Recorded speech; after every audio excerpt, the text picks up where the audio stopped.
Hello, my name is Jodie Moore, formerly Josephine Carr Broadhead, and my great-great-great-great-grandfather, James Erwin Yateman, who is buried here in Bellefontaine, is the subject of this video. In 1840, St. Louis was a boom town with all the energy of a young city well positioned for the coming westward expansion and the technologies of the new industrial era. Its population had quadrupled to 80,000, and many a young go-getter merchant found his fame and fortune here quickly. Enter James Yateman, age 24. Arriving from the outskirts of Nashville, Tennessee, to start a branch of his father's ironmongering brokerage business, he soon became involved in other mercantile endeavors, among them real estate, building Yateman's Row and the railroad. Worried that Chicago might replace St. Louis as the gateway to the West, Yateman used his friendship with business leaders and politicians to lobby successfully for a right-of-way through Missouri for the coming railroad.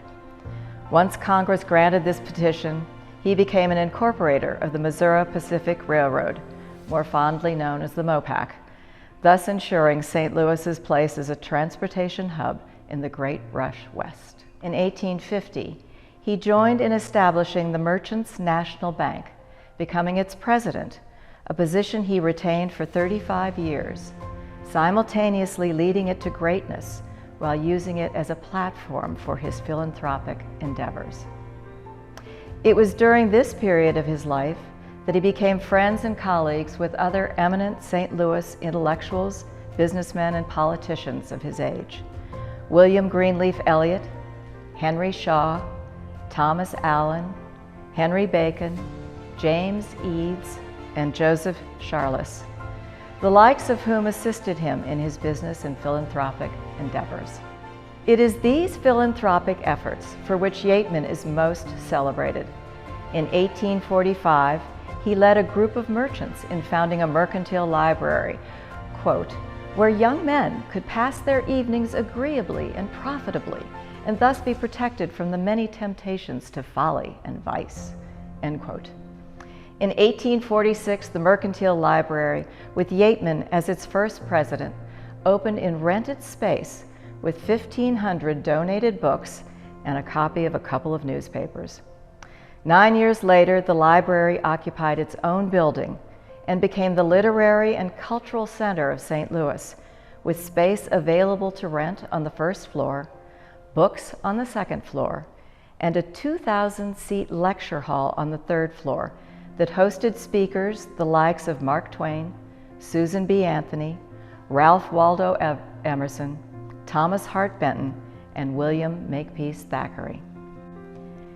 Energetic, strategic, disciplined, and visionary, Yateman attacked other areas of civic life that he believed needed improvement.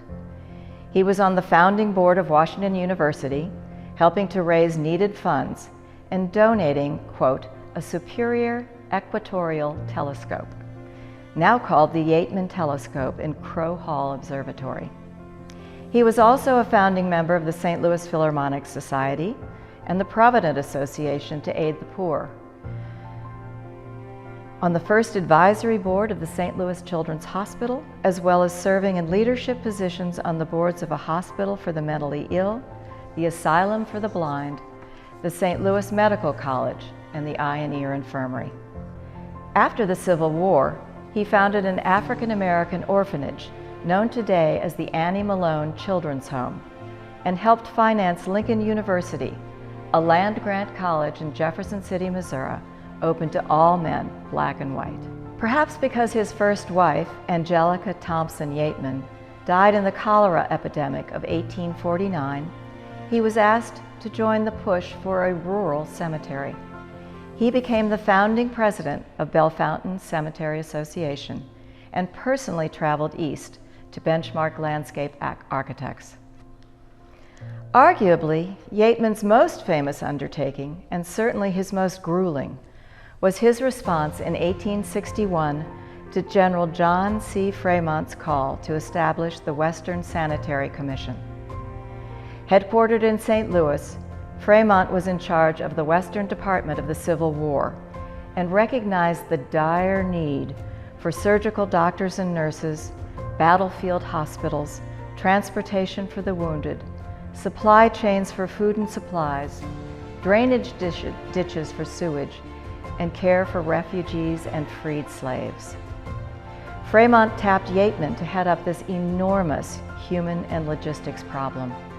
And for the next 4 years, without pay, Yateman applied his prodigious business acumen, intellect, and vision to setting up an efficient and effective agency, visiting battlefields in St. Louis and all over the Southeast, sometimes distributing supplies himself. Supported almost entirely by donations, the WSC provided over $4 million in 1865 dollars of supplies and services, including setting up 15 military hospitals and 5 floating hospitals in and around St. Louis. In St. Louis alone, over 61,000 soldiers received care, with only 10% of them dying. And at Yateman's insistence, the WSC treated both Confederate and Union soldier alike.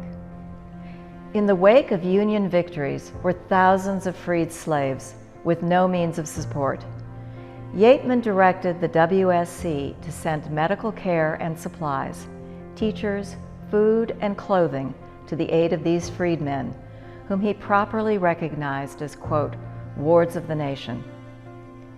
It was Yateman who went to Lincoln recommending that abandoned plantations be leased to Negroes.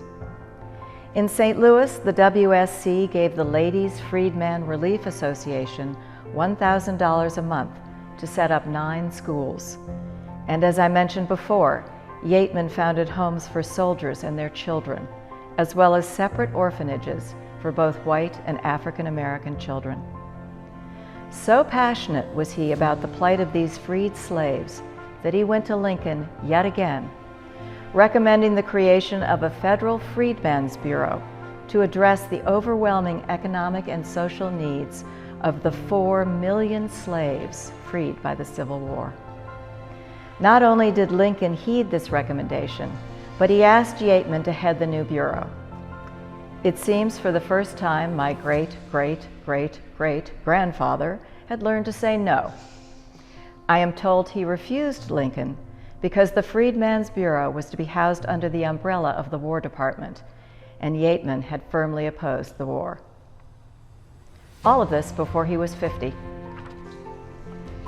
Yateman died in 1901 at the good old age of 83. Like many great men of the 19th century, he amassed great wealth, but unlike many, he gave it all away to the city he loved and the causes he believed would make the world a better place. It is said that he died with not much in his estate other than his library. Frankly, I find my ancestor's life not only awe-inspiring, but intimidating. Having started and run a private college prep middle and high school for African American students myself, I know how demanding and all-consuming a venture such as this can be. And yet, Yateman did all this and more. I am so very proud that his DNA runs through mine.